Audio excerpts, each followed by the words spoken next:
Ibingabuzwa injabulo kubashayeli njengoba usugcina uvuliwe umgaqo senkabeni yedolobha iGoli uLillian Ngoyi nokumgwaqo waziwa kakhulu ngoBri.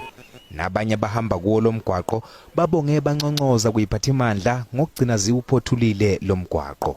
Besisogola kakhulu besisogola bona ngoba uvulile nje siyathemba nokuthi sesizosebenza na kahle lo msebenzi wethu uzobuya manje simeni. We just like to thank the leadership which is Panyaza Lesufi and Dada Morero. Better than no road. We've seen where roads have been started and not finished. So we just wanted to thank them because the road is wider.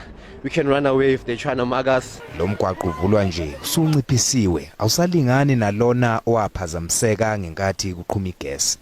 Nayo ke inkinga bawunciphisele lo mgwaqo. Iyo ke inkinga leyo manje ngoba phela besisuka kubani lane Jabulo 4 lane to 2 lane manje. Hayi badlale ngathi kakhulu lapho.